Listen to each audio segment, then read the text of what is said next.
네, 계속해서 포항에서 전해드리겠습니다. 경북 동해안지역은 오늘 기온이 뚝 떨어지고 바람까지 불어 하루 종일 춥겠습니다. 아침 최저 기온은 포항 영하 4도, 경주 영하 6도 분포를 보였고 낮 최고 기온은 영상 4, 5도에 머물겠습니다.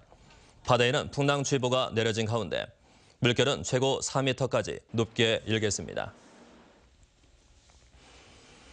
어제 포항 앞바다에서 어선과 대형 상선이 충돌해 선원 2명이 숨지고 4명이 실종됐는데요. 해경은 밤사이에도 경비함정구와 어선 30여 척을 동원해 실종자 수색에 나섰지만 아직 성과는 없습니다. 장성훈 기자입니다. 선체가 부서진 어선 한 척이 바다에 뒤집힌 채 떠 있고 바다에 빠진 선원들은 긴급 출동한 해경에 의해 구조됩니다. 어제 오후 경북 포항 앞바다에서 70톤급 오징어잡이 어선과 홍콩 선적의 2만 톤급 원목 운반선이 충돌했습니다. 이 사고로 어선에 타고 있던 선원 7명 가운데 4명이 실종됐고 구조된 선원 3명 가운데 2명도 병원으로 후송됐지만 숨졌습니다. 사고 당시 선원들은 밤샘 조업을 마치고 휴식 중이었습니다. 바로 생각시간이 밤에 복근이 바다에서 생각난다. 혹시 그 시간이 다 자는 시간이 걸렸거든요. 해경은 운항 중이던 상선이 어선을 미처 발견하지 못해 충돌한 것으로 보고 있습니다.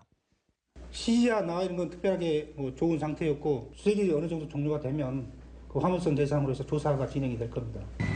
한편 실종자 수색에 나선 해경은 밤사이에도 경비함정 6척과 어선 30여 척을 동원해 조명 등을 이용한 수색에 나섰지만 강풍과 높은 파도 탓에 어려움을 겪으면서 실종자를 찾진 못하고 있습니다. 해경은 날이 밝는 대로 해경 구조대를 선체 내부에 투입해 수색을 재개하는 한편 경비함정과 헬기 등을 최대한 동원해 대대적인 수색에 나서고 있습니다. MBC 뉴스 장성훈입니다. 국내 주요 철강사는 올해 설 연휴를 맞아 예년 수준의 상여금을 지급할 예정입니다. 포스코는 올해 설 명절에는 지난해와 비슷한 상여금 60만 원을 지급하고 현대제철도 기본 상여금 이외에 75만 원을 일괄 지급할 것으로 알려졌습니다. 철강업계는 철강사의 실적이 개선됐지만 철강 경기 침체 속에 구조 조정이 이어지고 있어 설 상여금을 늘리지 않을 것으로 분석했습니다. 영덕군은 저출산 해소를 위해 올해부터 출산 장려금을 늘려 지원합니다. 지난해까지는 첫째 30만 원, 둘째 50만 원, 셋째 100만 원을 지원했지만 올해부터 첫째는 월 20만 원씩 2년간, 둘째 자녀 이상은 월 20만 원씩 3년간 지원합니다. 또 첫돌 때는 30만 원에서 50만 원, 초등학교 입학 때에도 40만 원에서 50만 원으로 늘려 지원키로 했습니다.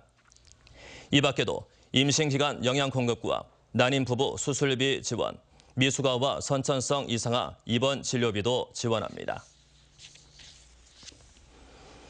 귀여 귀촌에 대한 관심이 높아지면서 올해 정부 지원금이 늘어납니다. 해양수산부는 귀여 귀촌 희망자들에게 주는 창업주택자금 대출 규모를 지난해 300억 원에서 올해는 500억 원으로 늘리기로 했습니다. 대출 자금은 어촌에 1년 이상 거주하면서 최소 5년은 수산업이나 어촌 사업에 종사하는 이들에게 지원하는데 가구당 3억 5천만 원까지 연이율 2%에 10년 상환 조건으로 대출해 줍니다.